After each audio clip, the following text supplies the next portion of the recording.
Bon dimanche à vous tous, au micro Père Baldo Alagna. Ceci est le podcast L'Évangile du dimanche et nous sommes à la solennité du corps et du sang du Christ.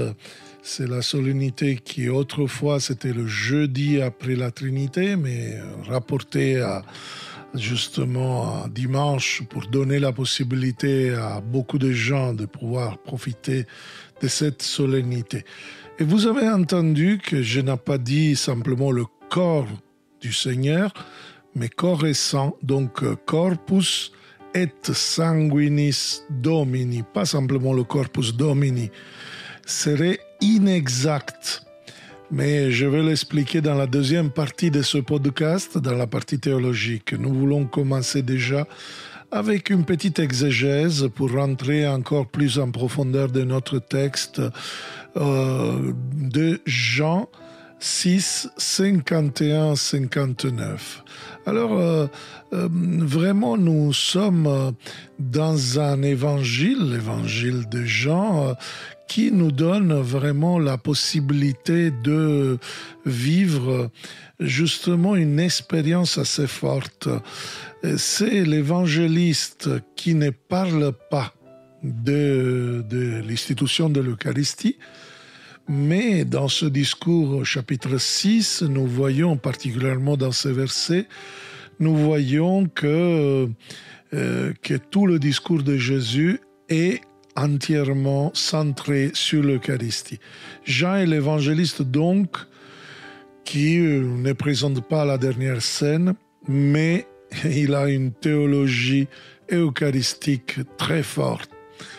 Et Jésus, dans cet évangile, nous voyons, revendique la condition divine. Nous commençons dans notre texte où, justement, verset 51, Jésus dit, et le dit aux Juifs, attention, quand vous voyez ce mot dans l'évangile de Jean, il y a quelqu'un qui s'oppose, on verra qui c'est.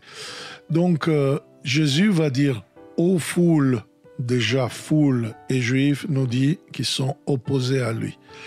Les disciples sortent de la foule pour devenir disciples. Et à ces foules des juifs, les juifs sont les chefs de religion, c'est les prêtres du temple, c'est les pharisiens de ce temps qui s'opposent à Jésus, à sa prédication. Jésus dit le sacre tétragramme, qu'en grec résonne je suis, moi je suis. En effet, c'est la condition divine. C'est que Jésus dit je suis, c'est-à-dire je suis Dieu. Et pour s'identifier en ce qu'il va dire, je suis le pain vivant qui est descendu du ciel. Si quelqu'un mange de ce pain, il vivra éternellement. C'est donc un pain qui permet une vie d'une telle qualité que même la mort ne peut pas attaquer. Et nous voyons vraiment cette affirmation, cette déclaration, le pain que je vous donnerai est la chair, c'est ma chair donnée pour la vie du monde. Waouh! Là, je m'imagine ces juifs se déchirer, etc., parce que c'est vraiment un argument terrible. Quel est le sens de cette expression, la chair? La chair indique notre faiblesse. On doit la couvrir. Celui qui est en guerre, il doit avoir une armure sur la chair. Sinon, il donne de la possibilité à celui qui est son ennemi de le mettre KO. La vie de Dieu ne peut être donnée en dehors de notre faiblesse, de notre réalité humaine. Il ne peut y avoir de communication de l'Esprit Saint là où il n'y a pas le don de la chair, d'une humanité. Le don de l'Esprit passe par l'humanité. Donc vous voyez pourquoi ça nous touche quand nous voyons un pape comme Pape François avec une humanité énorme, Jean 23 avec une humanité géniale. Donc, en effet, le don de l'esprit passe par l'humanité. Plus qu'on est humain, plus on découvre le divin qui est en soi. Les Juifs, maintenant vous savez bien, se querellaient entre eux. Vous imaginez qu'est-ce qui peut arriver quand une affirmation. Pourquoi? Parce que déjà Jésus touche des arguments vraiment qui fâchent. On ne peut pas manger la chair d'un homme, déjà. Et Dieu n'a pas de chair parce qu'il n'est pas faible. Et oui, donc c'est important. Les Juifs n'acceptent pas cela. Ils se questionnent durement et disent comment celui-là peut-il nous donner sa chair à manger? Vous comprenez? Donc les Juifs s'adressent toujours à Jésus avec mépris, évitent toujours de le nommer pour peur de manquer parce que lui quand même a revendiqué la divinité, donc, et en plus a beaucoup de succès. Et un Dieu qui au lieu d'exiger les offrandes, les dons, un Dieu qui veut, dans un critère de méritocratie, il s'offre comme don pour donner qualité à la vie des hommes. Ben, vous comprenez que pour ces gens-là, c'est inacceptable.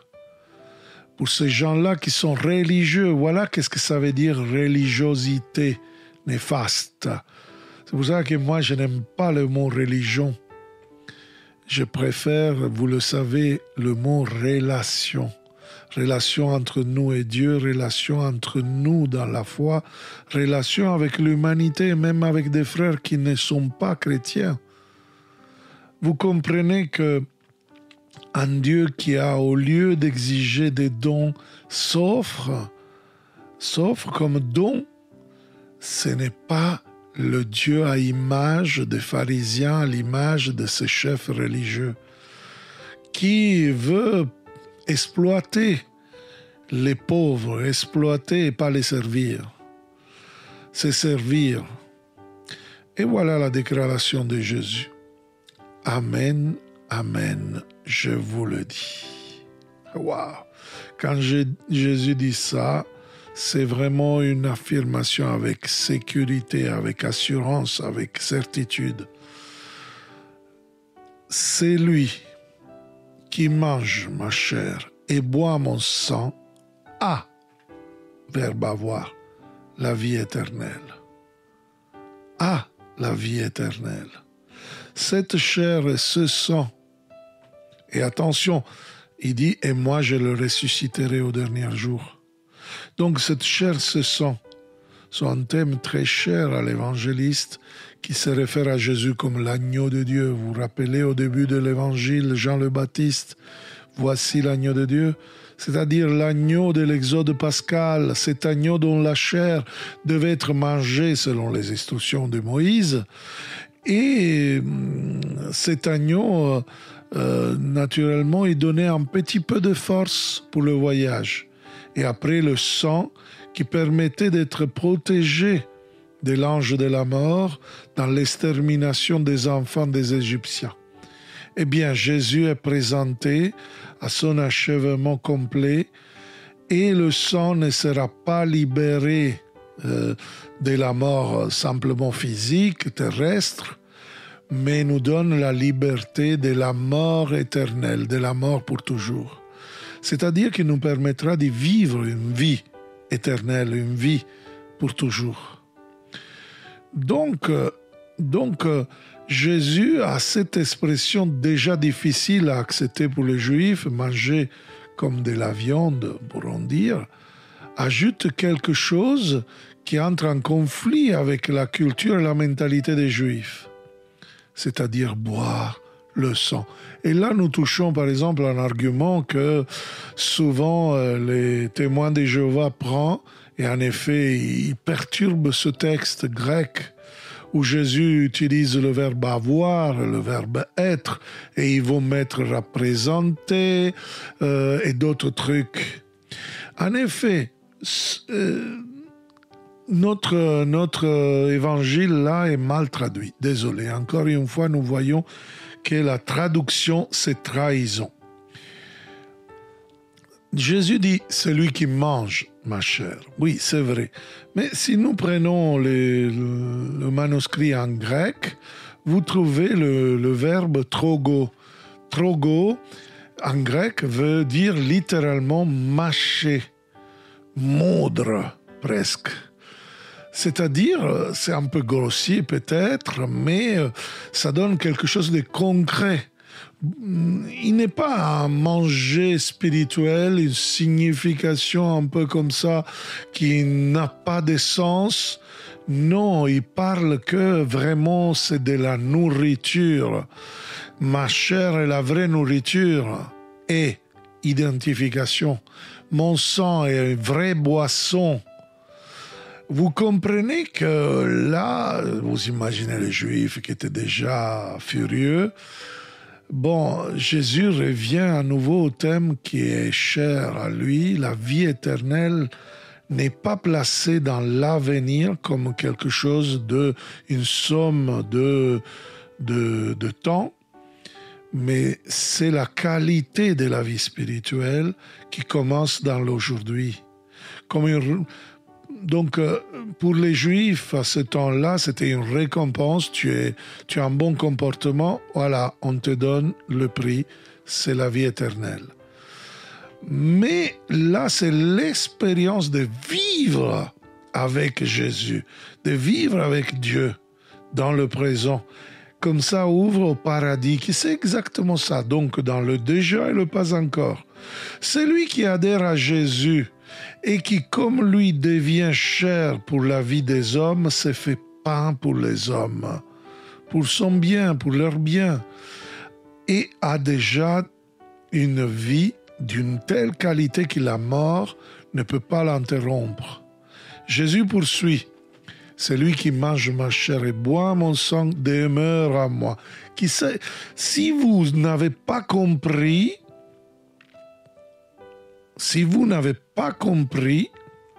en effet, je vous le dis encore, je mets une autre couche. Celui qui mange ma chair et boit mon sang demeure à moi et moi je demeure en lui. Il y a une fusion, il y a une demeure. Le plan de Dieu, c'est de fusionner avec l'homme. L'institution religieuse éloigne Dieu de l'homme. Et donc, c'est eux qui vont offrir le sacrifice, c'est eux qui rentrent dans le sang des saints.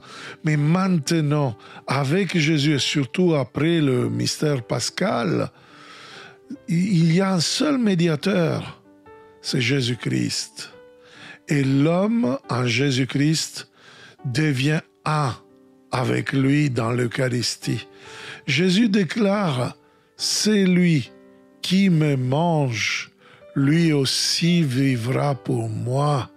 De même que le Père qui est vivant m'a envoyé et que moi je vis par le Père, de même, voilà, c'est lui qui me mange, lui aussi vivra pour moi. Le seul véritable sanctuaire dans lequel l'amour de Dieu rayonne à partir de ce moment est l'homme qui l'accueillit, qui accueillit ce pain eucharistique, cette boisson qui est vraiment le sang du Christ. Et poursuit Jésus, donc ce n'est pas simplement le Père la cause, donc comme le Père qui a la vie, donc le Père a un projet de vie qui est vivant, m'a envoyé, et que moi je vis par le Père, donc il n'est pas simplement la cause, mais il est l'effet. C'est lui qui me mange, lui aussi vivra par moi. Ceux qui mangent de Jésus vivront grâce à lui, vivront pour lui. De même que le Père a envoyé le Fils dans le monde pour être témoin d'un Dieu exclusivement bon, d'un amour fidèle. Ainsi, ceux qui sont dans le Christ, qui accueillent justement ce pain eucharistique, ce boisson eucharistique, auront la mission, justement, grâce à Jésus, de continuer ce projet d'amour. Le seul véritable sanctuaire où l'amour de Dieu se manifeste est là où cet amour n'exclut personne.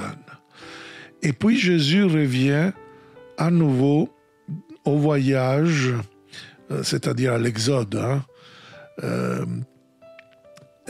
Tel est le pain qui est descendu du ciel. C'est le pain qui descend du ciel. Ce n'est pas comme, il n'est pas comme celui que les pères ont mangé. Eux, ils sont morts. Celui qui mange ce pain vivra éternellement. Donc l'exode de Jésus est destiné à se réaliser ici, maintenant et en manière pleine. Donc vous comprenez que ce texte eucharistique nous prépare à cette solennité que nous appelons la fête Dieu. C'est le Corpus et Sanguinis Domini. Il ne faut pas l'appeler le Corpus Domini comme autrefois, un peu pour corriger certaines choses que Martin Luther aurait dit, mais s'il a dit certaines choses qui sont bien, qui fondent dans la parole de Dieu, il faut les accepter. Bon, aujourd'hui, nous recevons donc le signe du pain dans l'Évangile, mais pas que ça. Et vous avez entendu que je parlais de la boisson. Bon, on est dans le temps de la récolte du blé qui va commencer, la récolte du blé, même les changements climatiques, etc. Nous entendons Jésus nous dire « La moisson est abondante, mais les ouvriers sont peu nombreux ». Et là, nous voyons dans l'Évangile, parce que déjà, nous voyons la multiplication des pains de Jésus. Et Jésus qui parle des miettes de pain qui tombent de la table du riche, vous vous rappelez à l'Évangile de Luc, qui tombent sans attendre la bouche du pauvre Lazare. Il parle du pain abondant de la maison paternelle du Père, à l'esprit du fils prodigue qui est parti loin et donne naissance en lui la nostalgie du Père. C'est tout des figures eucharistiques. L'Église est comparée à l'armoire pleine de farine, attendant d'élever par la puissance du levain. Jésus parle de lui-même comme le grain de blé qui doit mourir. Or, réfléchissons bien. Pourquoi tellement de prédilection pour cette créature, pour le pain? Jésus voulait peut-être préparer les hommes à reconnaître un jour dans le pain eucharistique vraiment sa présence. Et donc, il a adoré amoureusement cet ostensoir, ce tabernacle qui devait contenir son corps par la parole. Or, Saint Jean, l'évangéliste, le théologien, qui comprenait bien la pensée eucharistique, la théologie eucharistique de Jésus, nous raconte justement vraiment ça. Il nous rapporte justement le discours de Capharnaüm dont nous avons entendu un passage dans ce chapitre 6, versets 51-59. Et nous voyons déjà quelque chose de merveilleux. Nous voyons en effet que le pain vivant qui est descendu du ciel est le corps du Christ, sa chair. Tout cela s'accomplit avec force dans l'Eucharistie, dans ce sacrement que l'Église nous propose à chaque messe, dans l'adoration eucharistique. Donc le pain que nous avons offert comme fruit et expression de notre travail, qui est donné comme signe de l'offrande de nous-mêmes à Dieu, est consacré et nous est rendu comme signe du don du Christ à son Église. Tout cela se passe dans le signe, mais c'est la réalité, parce que la réalité existentielle, ontologique même du pain, ce qu'il est pour nous, pas simplement ce qui signifie, est transformé en corps du Christ, tellement que saint Thomas d'Aquin parle de transubstantiation. C'est un mot tellement difficile qui dit qu'il y a une transformation de la substance. Le pain se transforme dans la substance du corps, même s'il maintient les apparences du pain, les accidents, le terme théologique. Si cette dimension de signe que possède le pain est si importante, c'est alors que nous cherchons ce que le pain est un signe pour nous. Pour découvrir ce qu'il devient signe après l'invocation de l'Esprit Saint et l'imposition des mains avec les paroles de l'institution. Donc, dans un mot, la consécration. Le premier signe est le suivant. Le pain est véritablement nourriture. Nous donne la vie de qualité, la vie éternelle. Voici le sens eucharistique de ce pain. Ma chair est vraie nourriture. Mais il rajoute, mon sang est vraie boisson. Celui qui mange de moi vivra pour moi, vivra éternellement. L'Eucharistie est la nourriture, la boisson des voyageurs, c'est-à-dire de ceux qui, comme les Juifs, comme dans les Odes, traversent le grand effrayant désert de cette vie, comme dit la première lecture, le Deutéronome, au chapitre 8, l'effet de l'Eucharistie est de faire de nous ce que nous mangeons, selon l'expression de Saint Léon le Grand. Avec des significations très différentes, nous, chrétiens, répétons cette parole du philosophe matérialiste Feuerbach, l'homme est ce qu'il mange. En effet, ce n'est pas nous qui assimilons le pain eucharistique à nous, c'est l'Eucharistie qui nous assimile à Jésus même et fait de nous des membres vivants du corps du Christ. Mais il y a une autre signification non moins importante.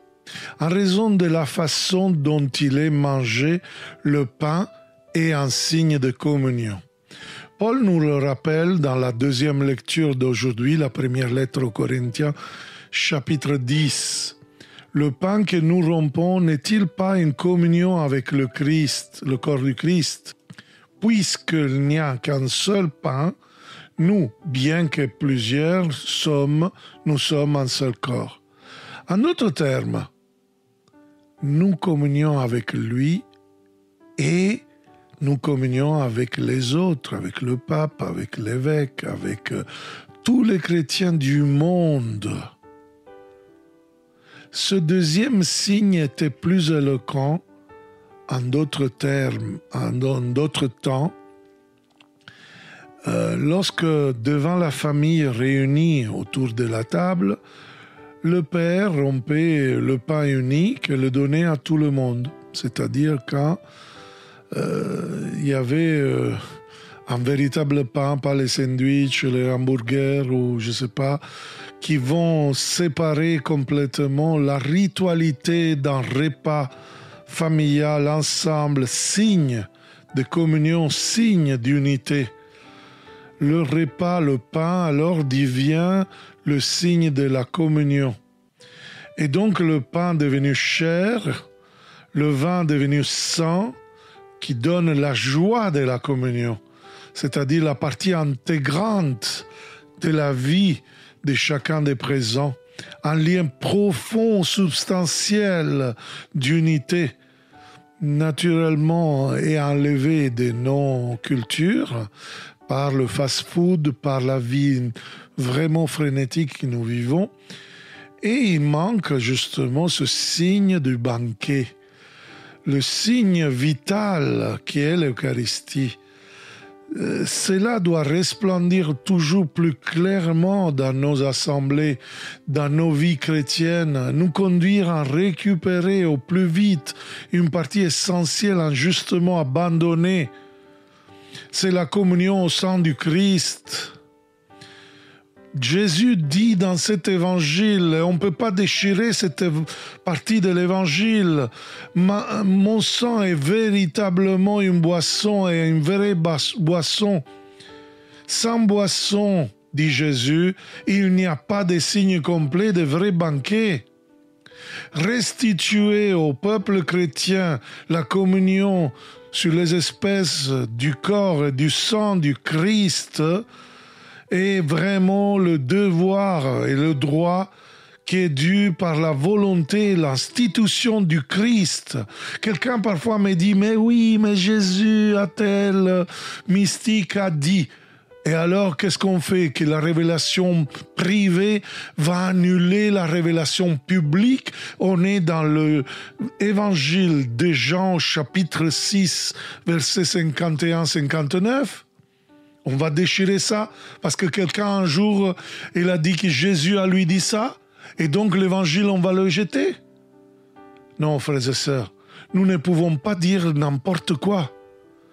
Et justement, dans beaucoup de pays, moi je me rappelle des États-Unis et même en Italie, dans laquelle, justement, depuis le Concile Vatican II, on donne le calice avec beaucoup de respect, en faisant des catéchèses, en formant le peuple, et tout en respectant même certaines règles d'hygiène et voilà, de respectant même la volonté des enfants ne reçoivent pas parce que le père ne veut pas, les alcoolos ne le reçoivent pas, etc.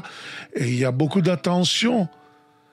Et nous devons retourner à ça, frères et sœurs.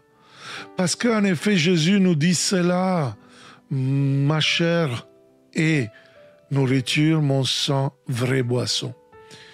Donc comme ça, il y a le banquet. Le pain, signe de la nourriture de communion. Le sang, c'est la joie qui permet justement, à travers cette boisson, de pouvoir élever notre foi, notre fête, mais aussi notre engagement personnel. Première lettre aux Corinthiens, chapitre 11, verset 29-30, il dit « Si beaucoup d'entre vous sont malades, dit Saint Paul, c'est parce que vous vous approchez de l'Eucharistie sans reconnaître le corps du Seigneur. » Aujourd'hui encore, il y a tant de faiblesses, tant de maladies spirituelles dans la communauté chrétienne parce que nous nous nourrissons de l'Eucharistie. Nous nous nourrissons mal du corps du Christ sans vraiment être dans reconnaître le corps, le sang du Christ. Aimer l'ennemi, aimer les autres, même les gens difficiles, la chasteté, éliminer la violence, l'arrogance dans nos relations, eh bien, sont tous des gestes peut-être, des préceptes du Christ qui nous donnent de pouvoir vivre l'Eucharistie en manière différente. Et donc c'est comme ça que la nourriture du corps du Christ et la boisson du sang du Christ peuvent vraiment nous guérir, peuvent vraiment nous donner voilà, ce pain qui se fait chair et donc nous fait grandir de cette qualité de vie dans le projet d'amour du Père.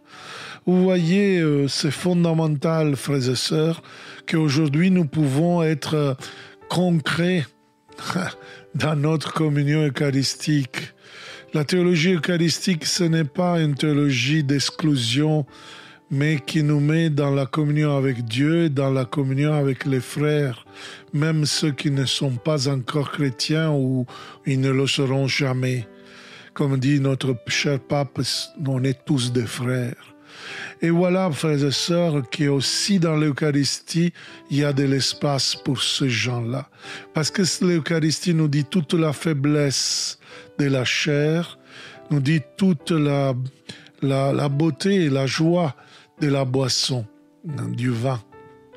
Ah, et donc, le corps et le sang du Christ qui nous nourrit, qui nous donne justement ce banquet éternel, il nous plonge dans cette qualité qui nous est demandée, de devenir ce que nous mangeons, ce que nous buvons. Voilà, frères et sœurs, avec ces mots, je termine ici. N'hésitez pas à partager. Et aussi dans les réseaux sociaux, si vous avez des questions, si vous voulez me dire ce que vous pensez de ces commentaires, si vous voulez le faire, ça nous fait plaisir. Comme ça, nous pouvons y répondre. S'il y a des questions, même, vous pouvez avoir des opinions différentes. On peut apprendre de vous si vous voulez. Vous pouvez nous dire ce que vous pensez, votre opinion, etc. Voilà. Et comme ça, nous grandissons tous ensemble et nous évangélisons vraiment avec l'amour pour la parole de Dieu. Avec cela, c'est tout. Vraiment bon dimanche à vous tous. Et voilà, je vous donne rendez-vous à la prochaine de l'évangile du dimanche de Baldo Alagna et tout. Ciao.